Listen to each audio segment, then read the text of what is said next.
Have you ever looked at someone in their 40s and thought, they seem fine? Stable job, nice house, maybe a car that looks successful from the outside.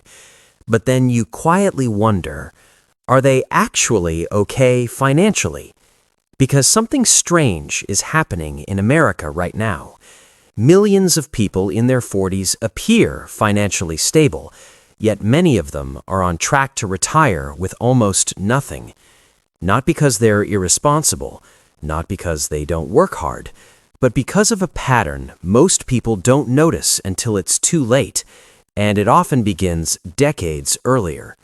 There's a quiet psychological split that happens in adulthood.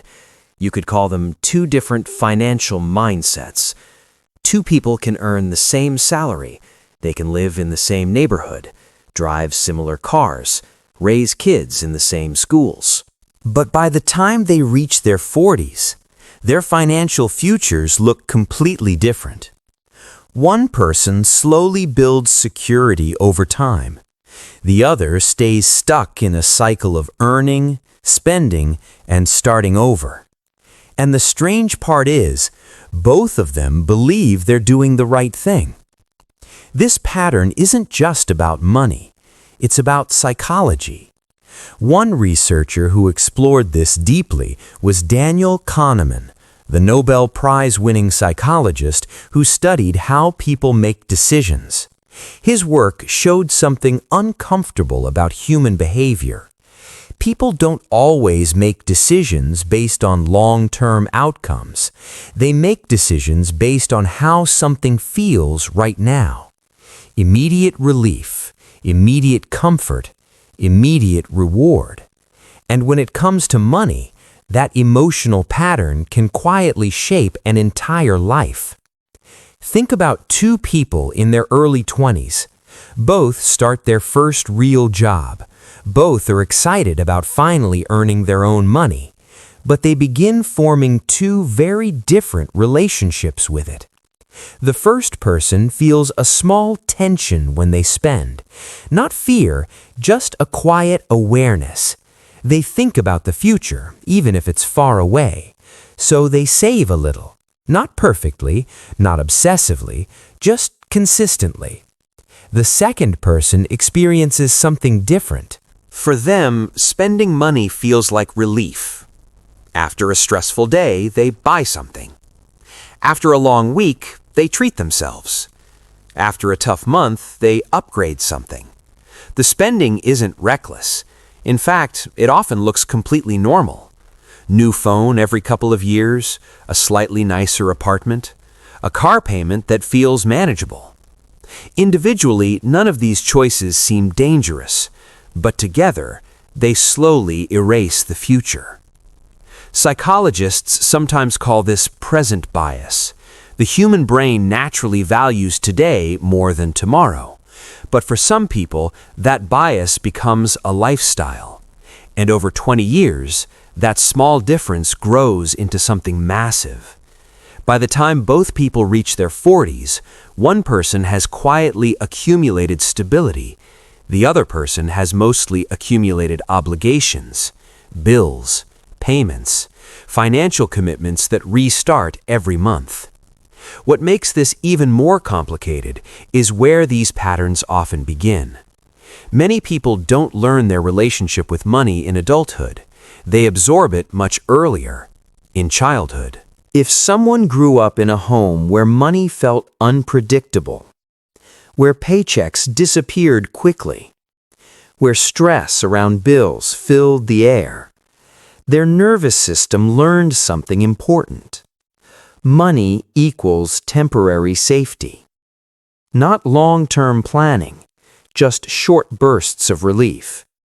So when they finally earn money as adults, their brain uses it the same way. Not intentionally, not consciously, but emotionally. Money becomes a way to calm stress, to restore control, to feel normal again after a hard day. And that pattern can repeat for decades.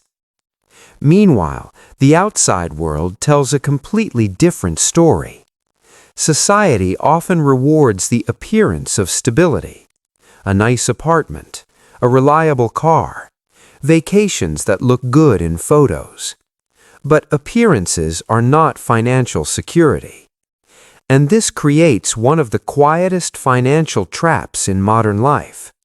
Because many Americans in their 40s today are living financially normal lives, while slowly drifting toward a fragile future. Not extreme poverty, but something just as stressful. Working far longer than they expected, delaying retirement again and again. Depending on their health to hold out. And here's the part people rarely talk about. Financial stress isn't just economic, it's physical. Long-term money pressure keeps the nervous system on alert. The body stays slightly tense. Sleep becomes lighter. The mind keeps running quiet calculations late at night. Can I afford this? What if something breaks? What happens if I lose my job? Over years, that background tension becomes normal, but the body still carries it. Studies on chronic stress show that ongoing financial uncertainty can affect sleep quality, immune response, and even long-term heart health. Not because people are weak, but because the nervous system never fully relaxes when the future feels unstable. And by the time someone reaches their 40s, that stress has often been running quietly for decades. But here's the most surprising part. Many people in this situation don't realize it yet, because the real consequences appear slowly. Retirement still feels far away. Health still feels mostly fine. Income still covers the monthly life.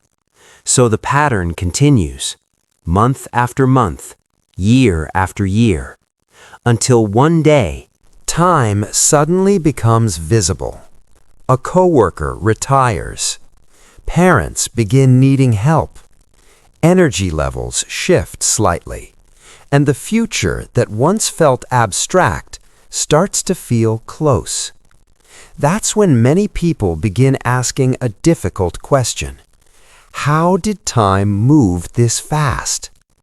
But this story isn't meant to scare anyone, because the psychology that created the pattern is the same psychology that can slowly change it. Awareness itself is powerful. Once people understand their emotional relationship with money, they often begin making small adjustments. Not dramatic ones, just quieter, more thoughtful choices. A little less impulse, a little more pause. Over time, that pause can slowly change the direction of a life. Not overnight, but gradually. And that's the part many people overlook.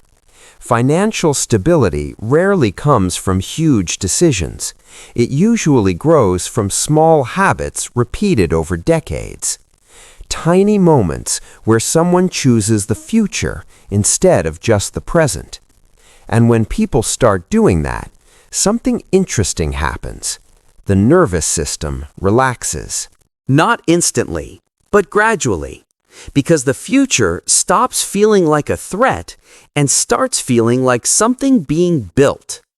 For many Americans in their 40s right now, that shift is still possible.